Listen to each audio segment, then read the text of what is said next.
Cricketer হলে অবশ্যই ভালো লাগতো, তবে ক্রিকেটার হলে মানুষের যে ভালোবাসা এখন অভিনয় করে পাচ্ছি সেটা হয়তো পেতাম না। আবার as an actor I can play a cricketer. Biography বা Biopic. বায়োপিক যে হয় সেই জায়গা থেকে অভিনয় করার কোনো ইচ্ছা আছে? যদি সেটা ইচ্ছা থাকে, কোন ক্রিকেটারের বায়োপিক করতে চান আপনি? প্রথমত আমি তো যাকে ভালোবাসবো অথবা যাকে ধারণ করবো এমন কারোই করতে চাবো। তবে তার থেকেও বড় কথা আসলে আমাকে, একজনের নাম যদি শুনতে চাই। আমি এখন এই নামটা না বলি, নাম নাম অনেক আছে, তবে আমি সত্যি কথা বলবো যে এটা একটা বায়োপিক করো না, একজন ক্রিকেটার জার্নিকে তুলে ধরা, এটা কঠিন কাজ।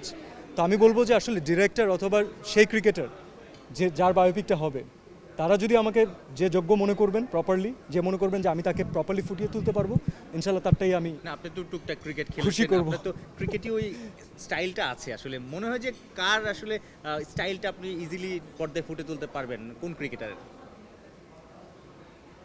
কোনো লেগ স্পিনার হলে তো ভালো হতো, কিন্তু যেহেতু ওই জায়গাতে আমাদের একটু গ্যাপ আছে, মেইনলি আমার রাইট হ্যান্ডেড স্পিনার। যদি ব্যাটসম্যানের কথা চিন্তা করি তাহলে আমি বলবো যে আশরাফুল ভাই ওয়াজ ব্রিলিয়ান্ট অপশন। এবং বোলিংয়ের কথা চিন্তা করলে আমি I would always love Mashrafe ভাই। যদি লেফট হ্যান্ডেড হতাম তাহলে হয়তো আরও বেশ দু একটা অপশন বের হতো, কিন্তু এটা পারফেক্টলি ফুটিয়ে তুলতে পারবো না লেফট হ্যান্ডেড না, কিন্তু because um Tamim right Shakib, handed. যদি তাদেরকে কারো একজনের বলিস কার ব্যাটিং সবচেয়ে ভালো লাগতো, আর কার বায়োপিকে কার চরিত্র করতে গেলে কঠিন মনে হবে?